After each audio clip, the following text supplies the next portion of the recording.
ये है उत्तराखंड के 4 धामों की रक्षा करने वाली माँ धारी देवी जी का मंदिर। माना जाता है कि उत्तराखंड में किसी भी यात्रा को शुरू करने से पहले माँ धारी देवी जी के दर्शन करने से वो यात्रा सफल होती है। तो आइए शुरू करते हैं एक नई यात्रा को।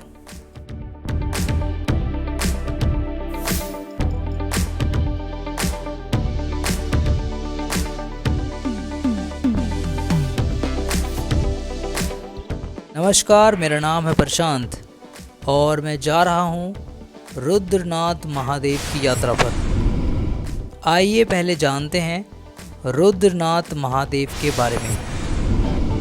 रुद्रनाथ पंच केदारों में चौथे स्थान पर आते हैं, अर्थात भगवान शिव शंकर यानी महादेव के 5 केदार हैं। पहले हैं केदारनाथ, दूसरे हैं मध्य महेश, तीसरे हैं तुंगनाथ, चौथे हैं रुद्रनाथ और 5वें हैं कल्पेश्वर महादेव। अब ये पंच केदार क्या हैं ये जानते हैं। पंच केदार भगवान महादेव के 5 मंदिर हैं, जिनके बारे में यह मान्यता है कि प्रत्येक मंदिर में महादेव के शरीर के अलग अलग भाग विराजमान हैं। जैसे केदारनाथ में भगवान महादेव की पीठ की पूजा होती है, मध्य महेश में भगवान शिव के मध्य भाग यानी नाभि की पूजा की जाती है। तुंगनाथ में भगवान शिव शंकर की भुजाओं को पूजा जाता है। रुद्रनाथ मंदिर में भगवान महादेव के मुख की पूजा होती है। कल्पेश्वर मंदिर में भगवान महादेव की जटाओं की पूजा की जाती है। पौराणिक कथाओं के अनुसार द्वापर युग में महाभारत युद्ध के बाद पांडवों को पश्चाताप हुआ, तो वे प्रायश्चित के लिए भगवान महादेव को प्रसन्न करने के लिए निकल पड़े। लेकिन महादेव पांडवों के कृत्य से रुष्ट थे, इसीलिए वे पांडवों के समक्ष नहीं आना चाहते थे।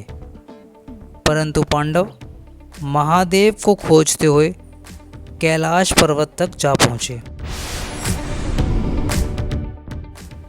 तब महादेव ने अपने शरीर को 5 भागों में विभाजित कर दिया, जो आज पंच केदारों के नाम से जाने जाते हैं। मान्यता है कि ये 5 मंदिर पांडवों ने ही बनाए थे। हठी पांडवों ने भगवान महादेव को प्रसन्न कर लिया।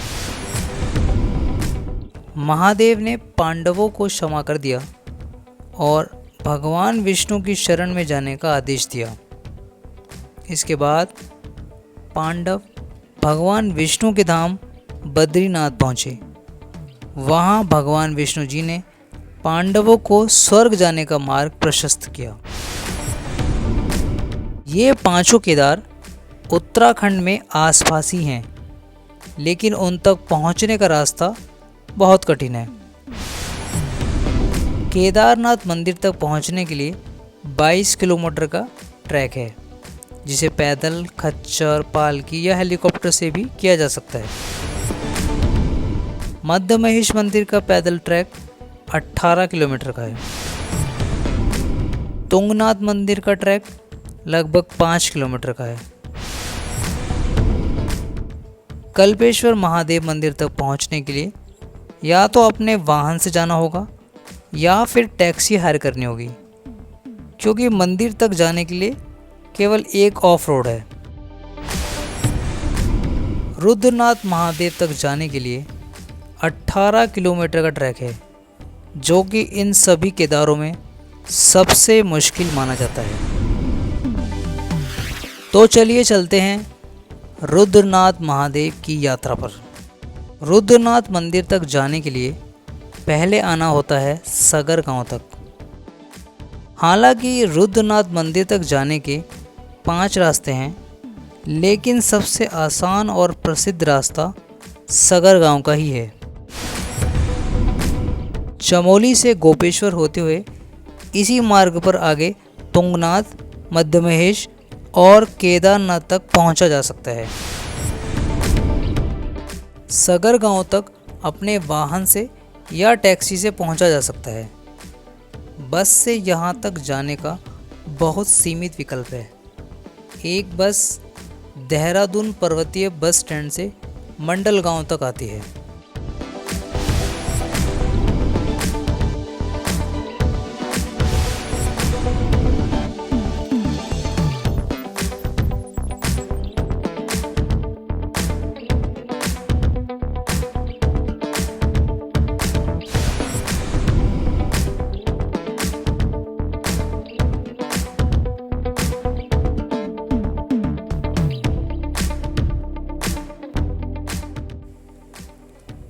हरिद्वार से बद्रीनाथ जाने वाली सभी बसें चमोली से होकर ही जाती हैं। उसके बाद चमोली से टैक्सी करके सगर गांव तक पहुंचा जा सकता है। ये है सगर गांव। इस गांव का नाम राजा सगर के नाम पर रखा गया था। सगर एक प्रतापी राजा थे और वे भगवान श्री राम के पूर्वज थे। ऋषिकेश से सगर गांव की दूरी लगभग 220 किलोमीटर है और इसमें 6 से 7 घंटे लग जाते हैं।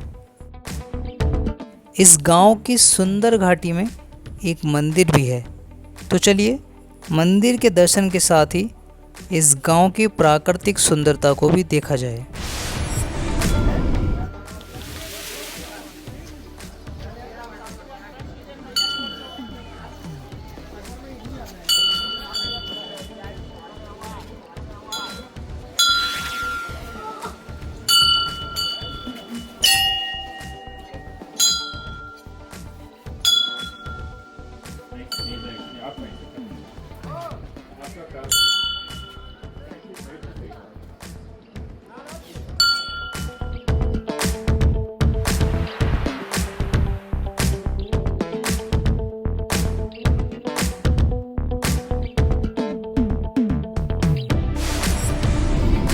शंकराचार्य को जानते हो?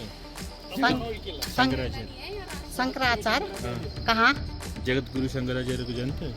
नहीं, यहाँ नीचे है मंदिर में।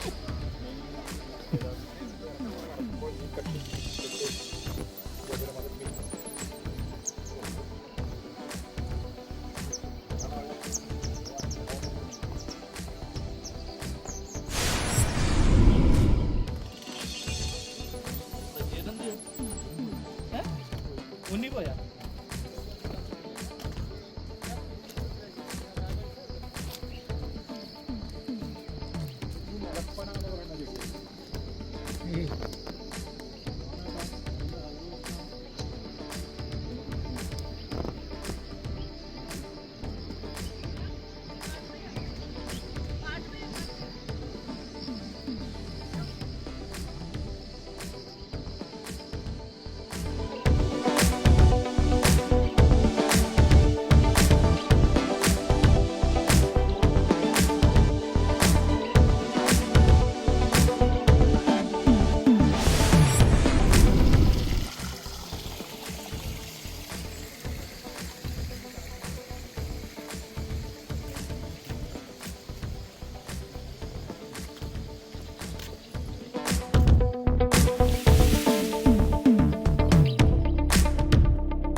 वहाँ दूर पर एक झरना भी है, उसकी आवाज़ यहाँ तक आ रही है।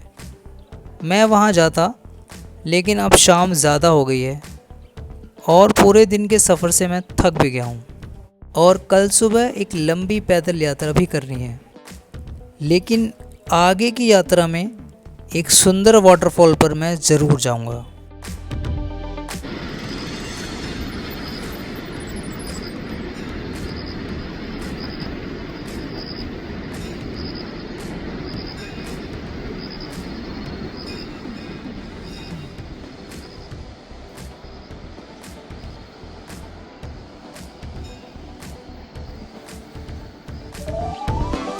रुद्रनाथ यात्रा का प्रथम भाग यहीं समाप्त होता है।